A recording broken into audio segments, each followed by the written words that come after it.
Hello sir, welcome back. And बात करेंगे Asian paint share के बारे में। देखिए, एशियन पेंट शेयर में आज हमने देखी गिरावट। कल जो मैंने आपको एक वीडियो बना के दिया उसमें मैंने आपसे क्या कहा, मैंने उसमें डिस्कस किया कि अगर ऐसा हुआ तो कल तेजी आएगी, लेकिन स्टॉक गया टूट। इसके पीछे रीजन क्या है, चलिए समझेंगे इंट्राडे के प्रेशर को। क्योंकि इंट्राडे में अगर बेरिश प्रेशर लगेगा तो कहीं ना कहीं स्टॉक आपको क्या दिखेगा, डाउन साइड में आते हुए दिखेगा। अब इस चीज को समझने के लिए सिंपल क्या करते हैं, ऑप्शन चेन पर आ जाते हैं। ऑप्शन चेन पर आकर के हम यहाँ देखने का प्रयास करते हैं कि क्या प्रेशर दिखाई दे रहा है। देखिए, इंट्राडे में सपोर्ट जो सुबह क्रिएट हुआ वो 2700 पर बना, रेजिस्टेंस हमारा 2800 पर क्रिएट हुआ।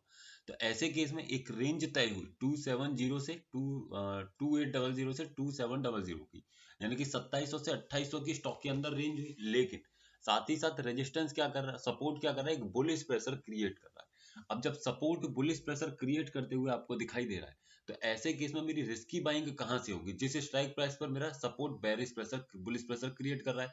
तो कौन सी स्ट्राइक प्राइस पर क्रिएट कर रहा है, 2760। 2760 का रिवर्सल वैल्यू कितना है, 2745, 2746। और ये ट्रेड अपने आप में कैसा रहेगा, रिस्की रहेगा। चलिए देख लेते हैं एक बार 2746 पर एक लाइन खींच करके। यहाँ आता हूँ सिंपल, और 2746 पर मैं एक लाइन खींचने की कोशिश करता हूँ। देखिए, तो 2746 कभी भी स्टॉक नहीं जाता। तो ऐसे केस में जब वो बॉटम पर आया ही नहीं, तो मैं बाइंग स्टॉक में नहीं कर सकता, है ना। मैं बाइंग स्टॉक में नहीं कर सकता, जो मुझे दिखाई दे रहा है उसके अकॉर्डिंग। तो आपको ये समझ में आया होगा कि अगर स्टॉक में जो फॉल आया, मैं उस केस में स्टॉक में क्या नहीं कर सकता, बाइंग नहीं कर सकता। क्योंकि जब तक मुझे वैल्यू नहीं मिलेगा तब तक, और मैं सेलिंग कर नहीं सकता क्योंकि ट्रेंड मेरा बुलिश है। ठीक है। अब इंट्राडे की तो ये बात हुई। पोजिशनली क्या है, पोजिशनली देखिए सपोर्ट कहां पर है, सपोर्ट है 2600 पर। रेजिस्टेंस देखने की कोशिश कीजिए, रेजिस्टेंस कहां पर है, रेजिस्टेंस है 2900 पर। तो ऐसे केस में क्या किया जाएगा, ऐसे केस में स्टॉक में कोई भी ट्रेड नहीं किया जाएगा, याद रखिएगा। कोई भी ट्रेड ऐसे केस में नहीं किया जाएगा। इंट्राडे में डेफिनेटली लेवल्स को समझ के आप ट्रेड करने की कोशिश कीजिएगा। किसी भी स्ट्राइक प्राइस पर जब भी सपोर्ट एंड रेजिस्टेंस क्रिएट होगा, तो याद रखिएगा उस स्ट्राइक प्राइस के इर्द गिर्द, यानी कि कहाँ आपको वैल्यूज नजर आएंगे। और ये वैल्यूज अपने आप में बहुत इंपॉर्टेंट होती हैं, इस चीज को ध्यान में रखिएगा। जैसे रेजिस्टेंस साइड अगर देखा जाए तो रेजिस्टेंस 2800, तो उसका रिवर्सल वैल्यू 2801। 2780 रेजिस्टेंस -1, तो उसका रिवर्सल वैल्यू 2782।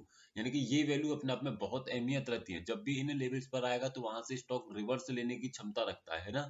जैसे कि 2812 अगर मैं लगाऊं, देखिए 20181 के आसपास की वैल्यू लगाऊं मैं, तो आप देखिए यहाँ पर, सॉरी 2881 का वैल्यू अगर मैं लगाऊं तो आपको ये दिखेगा। देखिए, मैं यहाँ लगा दिया है ना, 2781, सॉरी।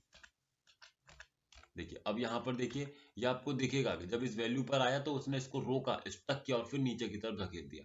तो इन वैल्यूज को अपने आप में बहुत ही ज्यादा इंपॉर्टेंस होती है। रिवर्सल वैल्यूज बड़ी मुश्किल से, यानी कि बहुत ही कैलकुलेशन किया जाता है इनको प्रॉपर तरीके से निकालने के लिए। तो आई होप आपको ये चीज समझ में आया होगा कि किस तरीके से किसी भी स्टॉक में रिवर्सल वैल्यू अपने आप में कितना इंपॉर्टेंस रखती है। साथ ही याद रखिएगा, अभी एशियन पेंट में कोई भी बाइंग सेलिंग नहीं है। तो वीडियो सिर्फ और सिर्फ एजुकेशनल पर्पज है। अगर आप स्टॉक्स में इंट्राडे ट्रेडिंग करते हैं तो हमारे इस व्हाट्सएप चैनल को ज्वाइन कर सकते हैं। आपको निफ्टी से रिलेटेड अपडेट हो, चाहे किसी भी स्टॉक के बारे में अपडेट चाहिए, तो आप सिंपली मुझसे पूछ भी सकते हैं। लेकिन जिसके लिए अगर आपको मुझसे डायरेक्टली व्हाट्सएप पर पूछना है, तो हमारे व्हाट्सएप की जाकर के कम्युनिटी को ज्वाइन कर लीजिए, है ना। सिर्फ और सिर्फ 479 है, जहाँ पर आपको अपनी लाइव मार्केट में किसी भी स्टॉक से क्वेरी है तो आप वो पूछ सकते हैं। वीडियो सिर्फ एजुकेशनल पर्पज है, किसी भी तरीके की बाइंग सेलिंग होल्डिंग की सलाह नहीं दी जाती।